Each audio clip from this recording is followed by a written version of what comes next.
Bismillah, Assalamualaikum warahmatullahi wabarakatuh. Perkenalkan, nama saya Muhammad Al-Syabar dengan NIM R1C121018 akan mempresentasikan tugas saya mengenai morfologi pantai yang dipengaruhi oleh gelombang. Nah, untuk morfologi yang dipengaruhi gelombang itu ada dua faktor utama yang mempengaruhinya, yaitu yang pertama ada erosi, di mana akan terjadi pengikisan batuan oleh air, angin, dan gelombang. Kemudian selain itu dipengaruhi juga oleh yang paling utama itu adalah gelombang, di mana kekuatan gelombang akan mengikis tebing dan akan membentuk gua di sepanjang pantai.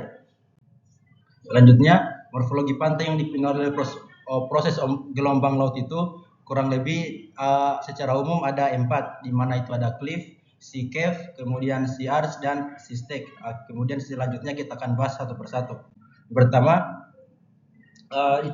selanjutnya yaitu definisi secara umum, di mana tebing atau cliff itu adalah tebing tinggi yang curam yang terbentuk oleh erosi gelombang laut. Yaitu selanjutnya ada gua laut atau sea cave, yaitu adalah gua yang terbentuk di tebing akibat abrasi oleh gelombang laut. Kemudian ada lengkungan laut atau sea arch, yaitu terbentuk dari lingkungan batu yang terbentuk akibat gua laut yang terhubung. Kemudian ada tumpukan laut atau sea stack, yaitu adalah batuan yang terisolasi di laut, sisa dari lingkungan laut yang runtuh.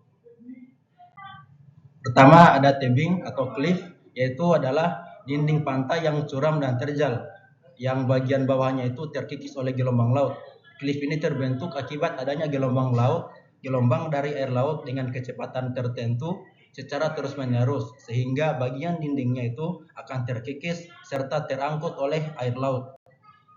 Selanjutnya ada morfologi berupa gua laut atau sea cave.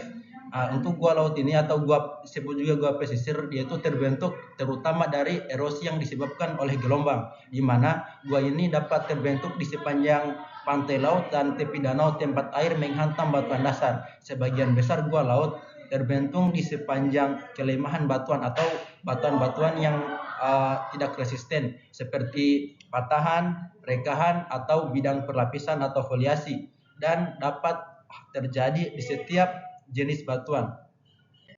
Selanjutnya ada morfologi berupa lengkungan laut atau sea arch. Sea arch ini adalah bentang alam yang terbentuk dari proses erosi air dan angin pada batuan yang lebih lemah. Proses membentuknya itu terdiri dari 4 proses. Yang pertama itu gelombang laut yang besar akan menghantam batuan yang lebih lemah dan menyebabkan terbentuknya rongga. Selanjutnya, gua laut akan terbentuk di tebing akibat ombak yang mengikis batuan tersebut. Selanjutnya, air yang menghantam dinding belakang gua terbiaskan dan mengikis tanjung gua. Kemudian seiring berjalannya waktu akan terbentuklah lengkungan laut atau sea arch seperti yang ada pada gambar. Selanjutnya juga terakhir ada tumpukan laut atau disebut juga sea stack. Nah, sea stack ini adalah pilar vertikal batu yang terbentuk dari proses erosi pantai yang bertahap, di mana proses pembentukannya itu adalah sebagai berikut. Yang pertama adalah pembentukan retakan, di mana erosi dari ombak akan menciptakan retakan di permukaan tebing. Selanjutnya terjadi pembentukan gua, di mana air yang masuk ke retakan akan memaksa batuan terpisah dan terkikis oleh aksi hidrolik dan membentuk gua. Pembentukan lengkungan. Selanjutnya ombak terus mengikis bebatuan hingga menerobos dan membentuk lengkungan. Runtuhnya lengkungan. Nah, kemudian pelapukan mengikis bagian atas tanjung sehingga lengkungan tidak dapat menopang batu di atas dan runtuh. Kemudian selanjutnya pembentukan tumpukan di tahap akhir atau sea stack. Runtuhnya lengkungan akan meninggalkan tumpukan batu yang berdiri jauh dari pantai. Nah, untuk morfologi sea stack itu bisa dilihat pada gambar. Seperti saya jelaskan tadi, dia itu berupa spiral vertikal batu yang terbentuk dari proses erosi yang bertahap. Nah, bisa dilihat ini pada gambar adalah tahapan pembentukan morfologi pantai yang dipengaruhi oleh gelombang. Ada dipengaruhi oleh high tide atau gelombang yang tinggi dan low tide. Kemudian ada wave cut platform, di mana akan terbentuk tebing-tebing yang dipengaruhi oleh gelombang, kemudian akan terbentuk menyisakan stack erode to leave slump. Selanjutnya original position of cliff, arch collapse to leave a stack, di mana uh, bebatuan itu akan runtuh, kemudian akan membentuk stak atau tumpukan batuan. Kemudian selanjutnya ada morfologi berupa gua laut di bawahnya. Erosi sebagai penggerak utama, di mana ada 4 proses utama, di mana terjadi abrasi diakibatkan oleh gesekan gelombang, terjadi kemudian kedua adalah terjadi hidrasi, air meresap di dalam batuan, kemudian ketiga itu akan terjadi korosi, di mana batuan-batuan tersebut akan larut yang diakibatkan oleh air meresap tadi. Kemudian terakhir adalah hasil akan terbentuk morfologi yang morfologi pantai yang dipengaruhi oleh gelombang atau erosi.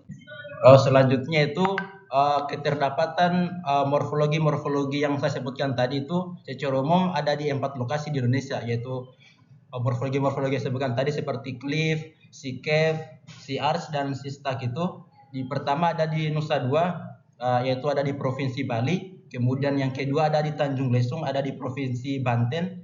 Dan yang ketiga keberadaannya juga itu kita bisa temukan di Pulau W di Provinsi Aceh, dan terakhir itu di Raja Ampat di Papua Barat. Seperti yang bisa dilihat pada gambar itu adalah morfologi yang ada di lokasi yang saya sebutkan tadi.